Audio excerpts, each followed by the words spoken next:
Bismillahirrahmanirrahim. Pada malam hari ini saya akan menyampaikan materi yang bertemakan kesolehan seorang anak tergantung ibunya. Kesolehan seorang anak tergantung ibunya.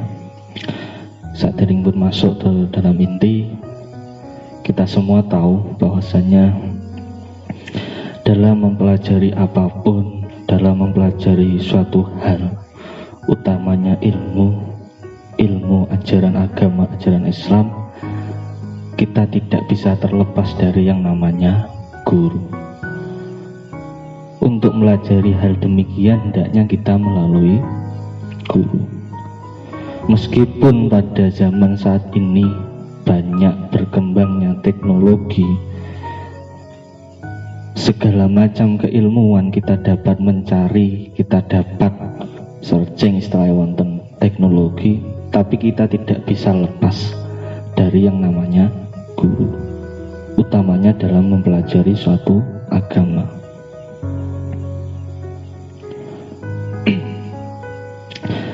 Karena ketika kita belajar dan tidak memiliki seorang guru, itu nanti pasti jelas akan tersesat. Ujung-ujungnya bakal meraih keilmuan itu dengan karpe dewe.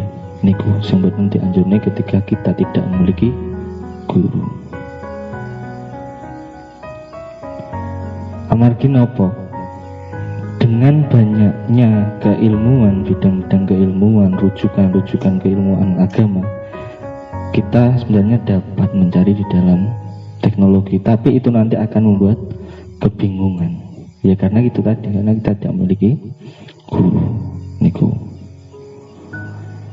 Terus Syekh Abu Yazid niku matur, barang siapa tidak memiliki guru, maka syaitan akan mengambil alih menjadi gurunya.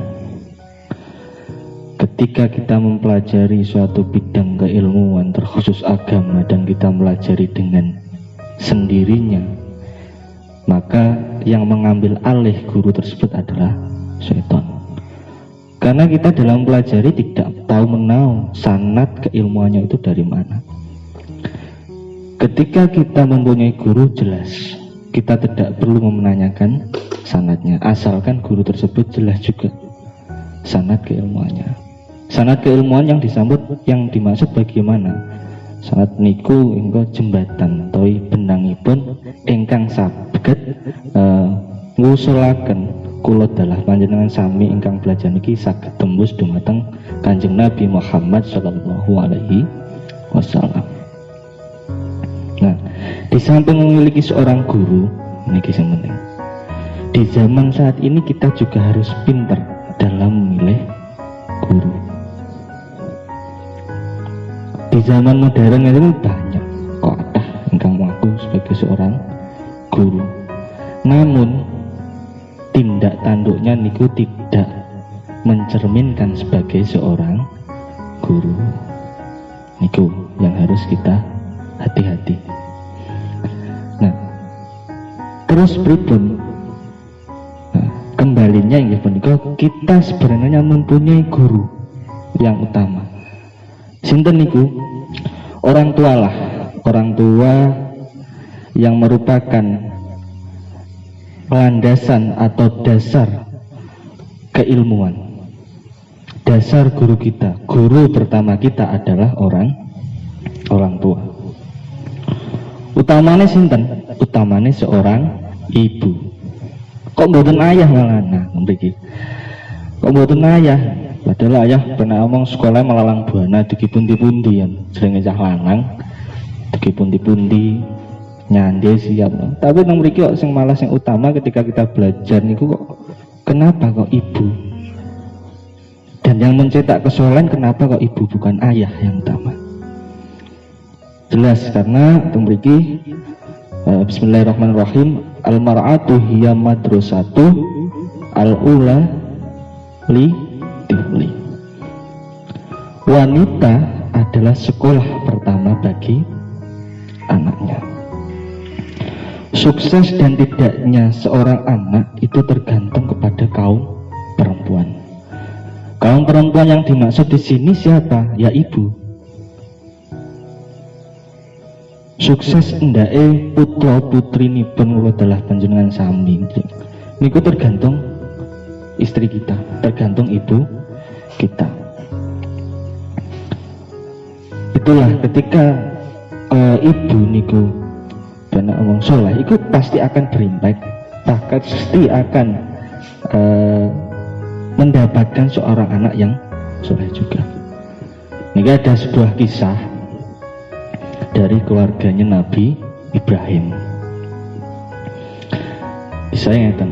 Terus Nabi Ibrahim menikah dengan istrinya yang bernama Hajar. Niku pun duangu nikah berpuluh-puluh tahun niku mboten kagungan putra. Awalnya ngoten mboten kagungan putra. Akhirnya donga datang pangeran, datang Gusti Allah. Ya Allah, kula niki pun simah, kula niki sampun berkeluarga dangu tapi kok panjen dereng jenengan paringi rezeki. Kula nyuwun ridhone panjenengan, kula nyuwun rezeki anak. Dengan doanya Nabi Ibrahim seperti itu, akhirnya mendapatkan dikaruniai seorang anak yang bernama Nabi Ismail. Nabi Ibrahim dan Hajar istrinya itu dikaruniai putra yang bernama Ismail. Ketika Ismail kecil, Allah niku memerintahkan kembali. Hei Ibrahim, saiki awakmu budhal nyanggon tanah sing tandus padang pasir. Budhal rono sak anak bojomu. Akhirnya Nabi Ibrahim niku istilahnya rembukan kalih bojone. Hei Hajar istriku, kula angsal pitedah saking Gusti Allah, lek adewe niki kon nyanggon sening kono panggenane iku panggenan sing tandus gersang. Dan istrinya menjawab, wahai suamiku, jika itu perintah Allah, mari kita bersama-sama berangkat ke tempat itu. Akhirnya niku segerombol sekeluarga Nabi Ibrahim bersama istrinya dan anaknya Ismail niku berangkat ke tempat yang gersang tandus. Pun dugi teng mriku beberapa hari kemudian Nabi Ibrahim angsal perintah malih saking Gusti Allah. Hei Ibrahim, saiki tinggalno anak bojomu. Awakmu ngalih ket nggon kuwi. Hijrah ket nggon kuwi. Nabi Ibrahim ya bingung, piye to jane Gusti Allah.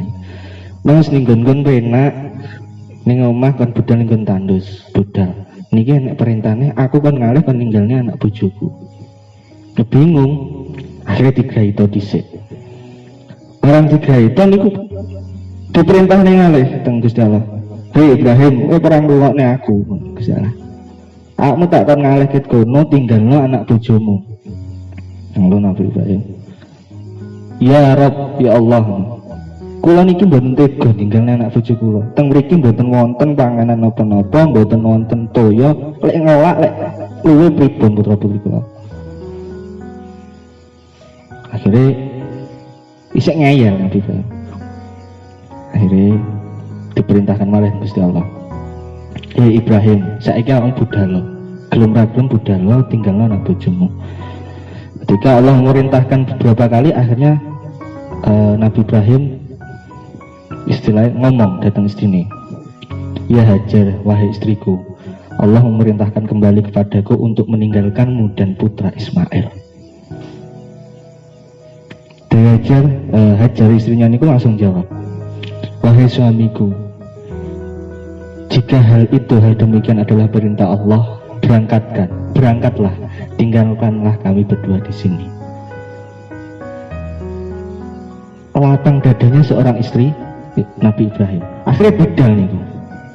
Bidal Nabi Ibrahim melaksanakan perintah Allah. Ketika sudah di suatu tempat, asal perintah malih. Hei Ismail, anakmu saiki wis gede. Saiki awakmu balik ning nggon kono neh, sembelian anakmu. Iki piye neh ngoten akhir. Padahal teng mriku ketika ditinggalkan Nabi Ibrahim, Hajar dan seorang anaknya Ismail niku suatu saat mengalami kesulitan untuk mendapatkan air minum. Pun pados teng pundi-pundi mumpung boten menemukan air minum. Akhirnya Ismail remaja niku menginjakkan kakinya di bumi itu. Muncullah, keluarlah air dari bumi. Dan itu yang sekarang menjadi sumur Zam-Zam karena injakan Nabi Ismail. Akhirnya niku wau Nabi Ibrahim angsal pitedah niku malih perintah Gusti Allah, saya aku baliknya yang balion yang gini keluargamu iku mau balik orono sembelian anakmu. Ini ndak kuat bapak oleh perintah kayak ngono. Akhirnya kembali, mau nggak mau kembali dibicarakan dengan putranya Ismail. Wahai anakku, aku mendapatkan perintah dari Allah untuk menyembelihmu. Terus Ismail menjawab, jikalau itu perintah Allah, laksanakanlah wahai ayah. Tapi Nabi Ibrahim belum langsung laksanakan. Dan ternyata Ismail pun juga mendapatkan perintah seperti itu, bahwa harus siap untuk disembelih. Hanya ketika beberapa kali niku akhirnya mau nggak mau Ibrahim akhirnya menyembelih gitu. Karena ketaatan keimanan seorang Nabi Ibrahim dan kesolehan istrinya, utamanya istrinya ibu Nabi Ismail niku, sing awalnya kira-kira sing dibelahi anaknya malah berubah jadi seekor domba. Nah, niku. Kenapa kok bisa seperti itu? Karena kesolehannya seorang ibu Ismail, karena kesolehannya seorang istri Nabi Ibrahim. Tanpa memiliki seorang istri yang solehah seperti halnya Hajar tadi, tidak bisa hal keajaiban Allah yang tidak dilandasi dengan keimanan istrinya, ketaatan istrinya berubah menjadi keajaiban seperti itu. Ini terbukti di kisahnya keluarga Nabi Nuh. Nabi Nuh niku menikah dan dikaruniai anak yang bernama Kan'an. Insyaallah bernama Kan'an. Tapi istrinya Nabi Nuh niku wis mbuwangkang tok nang suamine nek. Diperintah salat. Kuwi mboten kiyat salat, tengkluk, ngadeg. Iki kaya apa ya? Mbantah niku. Wahai istriku, ajarilah anakku agama. Ngoten niku nggih bantah. Kendho wahai Nabi Nuh, ndak usah digoreng ngono-ngonoan. Anaknya dhewe ben dolanan karo kanca-kancane. Ndak perlu konoan iki. Engko malah anake ndak iso dolanan karo kancane. Ndak perlu. Bantah. Bantah niku. Jibuk kaya Nabi Nuh. Piye ndek bojo jane ya ayu. Ayu tapi niku bangkang. Bawang ayu wajah tapi atine akhlaknya ndak ayu. Naudzubillahi min dzalik. Akhirnya suatu ketika tibalah perintah dari Allah Subhanahu wa taala. Perintah niku, Nabi Nuh, saiki awakmu nggawa prau. Nggih prau. Akhirnya Nabi Nuh nggih prau. Kayak segerombolan pasukan ndamai prau. Saiki prau wis dadi berlegis Allah, awakmu munggah ning jero prau kuwi. Munggah kabeh. Pokoke sing percaya Nabi Nuh munggah kabeh. Ketika semuanya sudah berada di dalam perahu, tibalah hujan yang sangat deras. Akhirnya banjir niku. Banjir ning kono ning kampung iki pokoke banjir. Nah, Kan'an memang putra Nabi Nuh. Kabeh ning jero Kan'an tok sing mlayu. Ndak gelem. Hei anakku, Reneo, ayo numpak perahu sampai aku. Nabi Nuh ngoten. Terus anaknya mau bantah kan. Saya tidak mau naik perahu wahai ayah. Saya akan mencari tempat yang lebih tinggi. Akhirnya melawai yang gunung kanannya. Golek gunung yang paling tinggi. Tapi pada endingnya tidak nuntut. Mergo banyu dan gode terus. Kira-kira jenenge sampai menjadi genangan air yang begitu tinggi. Akhirnya Kan'an boten selamat. Sing selamat niku nggih gerombolane Nabi Nuh yang berada di kapal. Akhirnya Kanaan meninggal. Mergo ndak manut karo ayahe. Dan ndak manut kanggo ayahe niku disebabkan karena tidak taatnya seorang istri Nabi Nuh. Ngefek teng putra-putrine, ngefek teng Kanaan niku. Nah, dari sini dapat diketahui bahasanya pentingnya seorang perempuan, seorang wanita itu menjadikan dirinya, menata dirinya untuk menjadi solehah. Fungsi nopo ini nanti akan berimbas. Dan putra putri niki akan berimbas. Kemriku kisah dari Nabi Nuh dan Kanaan. Nah, niku sangat penting. Sangat penting. Ini PR-nya sebagai seorang perempuan yang Masya Allah. Perempuan itu dikaruniai banyak jalan untuk menuju surga. Tapi dia juga sebagai landasan untuk mencetak putra-putri soleh dan solehah. Penting kita beriku. Karena apa? Ibu adalah cermin bagi anak-anaknya. Ketika anak berbuat salah, nah nih, yang disalahkan dulu ibunya pasti. Awalnya di zaman milenial seperti ini. Di zaman milenial seperti ini, di zaman modern seperti ini, wanita tidak hanya bisa diam. Tidak hanya bisa diam wanita. Kenapa kok ngoten? Ustaz, lek nom-noman iku seneng maksiat. Jika banyak maksiat, ahli mall, ahli YouTube, terus malas beribadah, otomatis anaknya akan demikian. Nah ini tuh. Terus kaum perempuan itu utamanya zaman saat ini, ampun bosen-bosen belajar dan mengaji. Karena itu yang merupakan sebagai wasilah, yang memuliakan sebagai fadilah bagi anak-anaknya agar menjadi putra-putri engkang soleh dan solehah. Kembali lagi bahwasanya itu tadi, bahwa seorang perempuan, seorang ibu itu adalah cermin bagi seorang anaknya. Dan ini diriwayatkan bahwasanya ketika anak itu nanti misalnya mengalami suatu kesalahan, perbuatan yang tidak baik, itu yang perlu dievaluasi pertama adalah bukan ayah tapi ibu. Pertama kali yang harus dievaluasi adalah ibunya. Niki riwayat niki, mboten kula niki sing matur. Kula hanya menyampaikan. Yang harus dievaluasi pertama adalah seorang ibu. Setelah seorang ibu baru seorang ayah. Setelah seorang ayah baru guru-guru dan lingkungan yang membesarkannya. Nah, itulah peranan penting bagi seorang perempuan, bagi seorang ibu. Nah, ini yang paling penting adalah hak seorang anak pada ayahnya. Hak seorang anak pada ayahnya adalah memilihkan ibu yang solehah untuknya. Nah ini. Terus, ya aku dewe jan ini. Rong rabi, PR juga harus memilihkan ibu yang bisa membimbing, yang bisa membentuk akhlakul karimah terhadap putra-putri. Khususnya bujang-bujang ini gini, hak seorang anak itu adalah kepada ayahnya, hak seorang anak kepada ayahnya adalah mencarikan ibu yang solehah kepada anak-anaknya.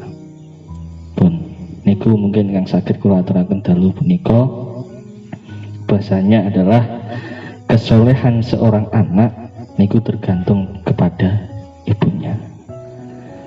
Pun niku wonten lepate kula nyuwun agung pangapunten. Akhiru kalam, wallahul muwaffiq ila aqwamit thoriq, wallahu a'lam bishawab. Wassalamualaikum warahmatullahi wabarakatuh.